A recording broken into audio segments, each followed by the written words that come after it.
बहू, तुम्हारा ध्यान कहाँ है? 2 बच्चे बड़े करने में सास ससुर को बिल्कुल भूल ही गई हो। बच्चे तो हमने भी बड़े किए हैं। अकेली तुम ही नहीं हो दुनिया में जो बच्चे और घर संभाल रही हो। अमृता जी की कड़कती आवाज़ सुबह सुबह सुहासिनी के कानों में पड़ी।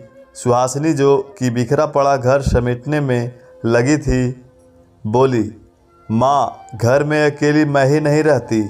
मेरे साथ घर में इतने सारे लोग भी रहते हैं, जिसमें से कोई गीला तौलिया सोफे पर यूं ही फेंक देता है तो कोई जहां नाश्ता करता है वहीं प्लेट रख कर चला जाता है। सूखे कपड़ों का ढेर समेटना भी पड़ता है और मैले कपड़ों को धोना भी पड़ता है। यह सब करने में भी बहुत समय लगता है और मेरे 2 बच्चे अभी बहुत छोटे हैं तो इनका भी बार बार काम लगा ही रहता है। वैसे आप लोगों को भी नाश्ता समय पर दे दिया था मैंने, फिर आप सुबह सुबह क्यों चिल्ला रही हैं? अमृता जी बोली, तूने कल ही तो कहा था आज हम दोनों को कार में बैठाकर तुम मंदिर छोड़ आओगी, इसलिए जल्दी कर रहे हैं। बस मगर रहने दो, तुझसे ना हो पाएगा। हम दोनों खुद ब खुद चले जाएंगे।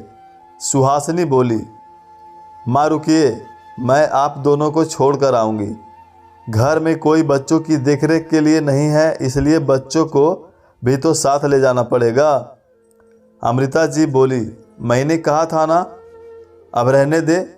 बोलकर वे और पति मनोहर जी लिफ्ट से नीचे उतरने लगे। सुहासिनी के दिन भर के काम खत्म नहीं होते थे। एक तो संयुक्त परिवार और उसमें 2 छोटे बच्चे। फिर भी सुहासिनी घर के कामों में कोई कमी नहीं रखती थी, मगर अमृता जी अब पहले जैसे कहाँ खुश रहती थी सुहासिनी से।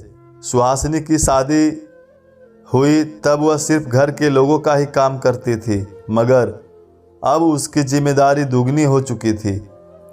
2 जुड़वा बच्चे के रहते पूरे घर को मैनेज करते रहना सुहासिनी भी थकने लगी थी। आखिर थी तो वो एक स्त्री ही जो कितना भी कर ले फिर भी सभी को यही लगता है कि तुमने किया ही क्या है। सुहासिनी को काम करते करते अपने बचपन के दिन याद आ गए जब वह बहुत मस्ती किया करती थी। सुहासिनी जरा संभल कर गिर जाएगी, इतनी ऊंचाई से कोई छलांग लगाता है क्या? बुआ पार्वती जी बोली, बुआ आप चिंता ना करो, मुझे आदत है, कहकर सुहासिनी हंस पड़ती थी। बुआ जी कहती, यह सुहासिनी पता नहीं कब सुधरेगी। बुआ जी घर आकर सुहासिनी की माँ जागृति से बोली, भाभी, लड़की अब जवान हो रही है, इसे यह उठपटांग हरकतें करने से रोकती क्यों नहीं हो? जागृति जी बोली, दीदी, सुहासिनी थोड़ी चंचल है, आप जानती हो, धीरे धीरे सब सीख जाएगी। और वैसे भी लड़कियों को अपने मायके में ही आज़ादी से रहने मिलता है, फिर कहाँ ससुराल में उसे समय मिलेगा। इसलिए मैं तो कहती हूँ जितनी मस्ती करनी है यही कर ले, ताकि बाद में कोई पछतावा ना हो। बचपन से ही चंचल सुहासिनी की हरकतों लड़कों से कम ना थी। घर में दादा दादी बुआ पार्वती जी जो कम उम्र में विधवा हो जाने के कारण हमेशा के लिए मायके चली आई थी। माता पिता और छोटा भाई रोशन रहते थे। रात को सुहासिनी जब सबके साथ बैठकर फैमिली सीरियल, कुमकुम, कहानी घर घर की और क्योंकि सास भी कभी बहू थी यह देखती तो खूब ज़ोरों से हंसती और कहती, मम्मा, सीरियल में कुछ भी बताते हैं, बस बहू को टारगेट किया जाता है, जैसे कि बहू ना हो, कोई घर की विलन हो। जो बहू पहले सबको अच्छी लग रही थी बाद में वही सबके लिए बुरी बन जाती है। फिर सीरियस होकर कहती है, मम्मा, शादी के बाद अगर सच में ऐसा होता है तो मुझे नहीं बनना किसी के घर की बहू। मैंने देखा है पहले बहू को सब लोग सर पर बिठाते हैं और फिर बाद में उसे सब कुछ सुनाते हैं। मैं तो हमेशा आप लोगों के साथ ही रहूँगी। माँ जागृति जी सुहासिनी को प्यार से समझाती है और कहती है, नहीं रे, ऐसा थोड़े होता है, सीरियल में थोड़ा बढ़ा चढ़ा कर बताते हैं। असल ज़िंदगी में ऐसा कुछ नहीं होता। और मेरी बेटी तो बहुत प्यारी है, सभी का दिल जीत लेती है। ऐसी बहू पाकर तो तेरे ससुराल वाले खुश हो जाएंगे, देखना। वक्त के साथ साथ सुहासिनी भी बड़ी हो गई और उसकी भी सगाई हो गई। सुहासिनी की सगाई एक भरे पूरे परिवार में हुई थी, जहाँ सास ससुर देवर ननद सभी थे। सगाई और शादी के बीच 1 साल का अंतराल रखा गया ताकि बच्चे एक दूसरे को अच्छे से समझ पाएं। जागृति जी ने सुहासिनी को घर का सारा काम खूब अच्छे से सिखा दिया ताकि सुहासिनी को ससुराल में कोई तकलीफ़ ना हो। सुहासिनी अब घर के कामों में भी एकदम निपुण हो गई थी। बुआ पार्वती जी भी सुहासिनी को इस रूप में देखकर हैरान थी और बोलती, यह बच्ची तो अब बड़ी हो गई है। सुहासिनी का मंगेतर रौनक बहुत हंसमुख और शांत स्वभावी था। सुहासिनी और रौनक सगाई में फ़ोन पर बातें करते और एक दूसरे के प्रति अपना प्यार व्यक्त करते। दोनों के इंतज़ार की घड़ियां ख़त्म हुई और शादी हो गई। सुहासिनी की सास अमृता जी और ससुर नाश्ता भी उन्हें तैयार मिलता। सुहासिनी ने 2 जुड़वा बच्चे को जन्म दिया। अब सुहासिनी और व्यस्त रहने लगी। अब सुहासिनी का काम और बढ़ गया था। दोनों बच्चों को समय पर खिलाना, समय पर नहलाना, सुलाना, जिसमें सुहासिनी बहुत थक जाती। घर के सारे काम ठीक तरह से करने के बावजूद भी अब सास अमृता जी का मुंह टेढ़ा ही रहता और वह ताने मारने का एक मौका ना छोड़ती। एक दिन तो कुछ रिश्तेदारों के सामने मनोहर जी और अमृता जी बोले, आजकल के बेटे बहू तो बस खुद के बारे में ही सोचते हैं। खुद का परिवार जैसे ही पूरा हुआ, नहीं कि घर के बुजुर्गों के प्रति उनका कोई ध्यान ही नहीं है। सुहासिनी को उनकी यह बात बहुत बुरी लगी। वह सोचने लगी, इतने सालों तक वह बस दूसरों के लिए ही तो जीती आई थी। सास ससुर, पति, देवर, ननद और अब बच्चे। सुहासिनी घर और बच्चों में इतना व्यस्त रहती कि उसे अपने बाल कंघी करने तक का समय नहीं मिलता। मनोहर जी सुहासिनी तो ऐसी बहू पाकर खुश थे। सुहासिनी ने आते ही घर की सारी जिम्मेदारियां अपने हाथ में ले ली थी और अपने काम से सभी को खुश कर दिया। सास ससुर बाहर के लोगों और रिश्तेदारों से सुहासिनी की तारीफ करते थकते नहीं थे। देवर और ननद भी भाभी पर जान छिड़कते थे, क्योंकि सुहासिनी उन दोनों का भी सारा काम कर देती। उनके कॉलेज जाने से पहले ही उनका चाय नाश्ता मिल पाता था।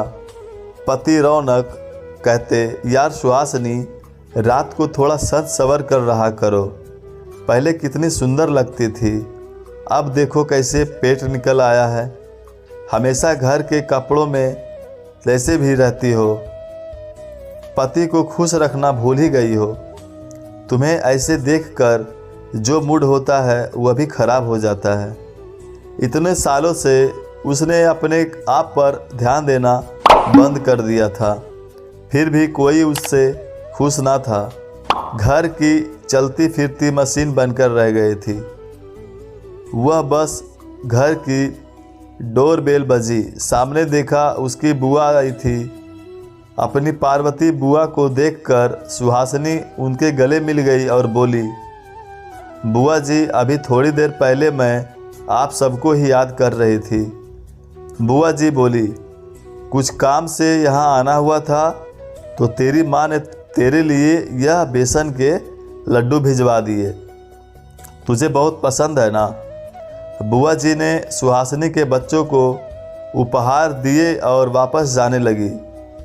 सुहासिनी ने उन्हें खाना खाकर जाने को कहा तो बुआ जी बोली, नहीं नहीं बेटी, बेटी के घर का खाना खाते हैं क्या भला। आज उसे अपनी माँ की बहुत याद आ रही थी।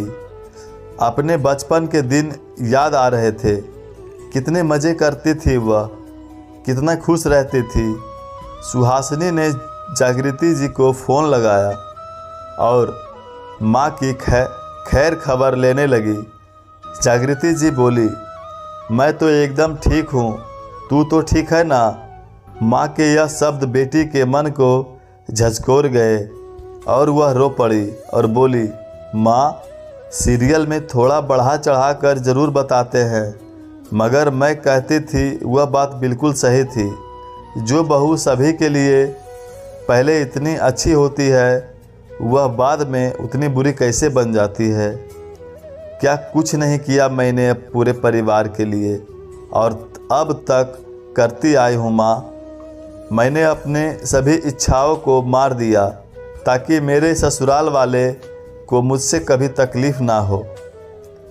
पूरा दिन काम करके रौनक भी मुझसे खुश नहीं रहते, बल्कि कहते हैं यह क्या हाल बना दिया है तुमने अपना। माँ, कोई मेरी मदद तो नहीं करता, लेकिन ताने मारने में कोई कमी नहीं छोड़ता। बेटी के मन की व्यथा सुन जागृति जी की आंखें भर आई। वह बोली, बेटा, संघर्षों का नाम ही जिंदगी है। थोड़ी बहुत दुख के दिन नहीं आएंगे तो इंसान सुख की कीमत कैसे समझ पाएगा। सुहासिनी बोली, हाँ माँ, मैं जानती हूँ, आपसे बेहतर मोटिवेशन मुझे कोई नहीं दे सकता। मैं इन परिस्थितियों को भी बदल कर दिखलाऊंगी और फिर से अपना नाम बनवाऊंगी। एक दिन वापस यही लोग मेरी तारीफ़ करेंगे, देखना आप। मगर माँ, इस बार मैं सिर्फ इनके लिए नहीं जीऊँगी, मैं अपने लिए जीकर इन सब की नज़रों में अपने लिए स्थान बनाऊंगी। ससुराल वालों की सेवा करते करते खुद को नहीं खोने दूंगी। मैं अपना खुद का नाम बनाऊंगी। अब तक जिन इच्छाओं को मैंने अपने अंदर ही मार दिया था, अब मैं उन्हें भी पूरा करूंगी। जागृति जी ने बेटी को बहुत आशीर्वाद दिया। सुहासिनी अब अपने लिए भी जीने लगी और जो वक्त मिलता उसे सभी को देने लगी। सुहासिनी ने घर बैठे ही मेहंदी और डांस सिखाने का काम भी शुरू कर दिया। उसे सास ससुर या लोगों की बातों की कोई परवाह नहीं थी। बस अब वह कुछ करना चाहती थी। सास अमृता जी बड़ करती, मगर सुहासिनी उनकी बातों को नज़रअंदाज कर अपने लक्ष्य की तरफ ध्यान देती, जिस वजह से वह घर बैठे आमदनी भी करने लगी थी। छोटे मोटे कामों के लिए सुहासिनी ने बाई लगा दी थी, क्योंकि वह जानती थी अगर वह इन छोटे मोटे कामों में उलझी रही तो वह अपने लक्ष्य को कभी प्राप्त नहीं कर पाएगी और सभी की कठपुतली बनकर रह जाएगी। अपने आप पर ध्यान देने की वजह से फिर से सुहासिनी का चेहरा चमक उठा था और आत्मविश्वास का रंग तो अलग ही होता है, चाहे जो चेहरे से झलकता है। रौनक फिर भी सुहासिनी के साथ रोमांटिक होने लगा। रौनक कहता, सुहासिनी, तुम्हारे इस परिवर्तन से मैं बहुत खुश हूँ। सुहासिनी फिर से पति का प्यार पा चुकी थी, जिसे कुछ समय पहले ही उसने वापस पाया था। आज जब सास अमृता जी का पांव बाथरूम में फिसला तो सुहासिनी ने उन्हें झटपट अस्पताल पहुंचाया और घर आकर 1 महीने तक सेवा की, सो अलग। सुहासिनी की सेवा से अमृता जी जल्दी ठीक हो गई। फिर से सास ससुर सुहासिनी की तारीफ़ों के पुल बांधने लगे। अब सुहासिनी समझ चुकी थी, जिंदगी में हर मोड़ आसान नहीं होता, हमें उसे आसान बनाना होता है। सुहासिनी ने अपनी ज़िंदगी बदलकर यह साबित कर दिया कि इंसान ज़िंदगी में जो चाहे वह पा सकता है, बस उसे निरंतर चलते रहना है और हिम्मत नहीं हारनी है। दोस्तों, आपकी क्या राय है कमेंट बॉक्स में ज़रूर बताइएगा और चैनल पर नए हैं तो सब्सक्राइब ज़रूर कीजिएगा। धन्यवाद।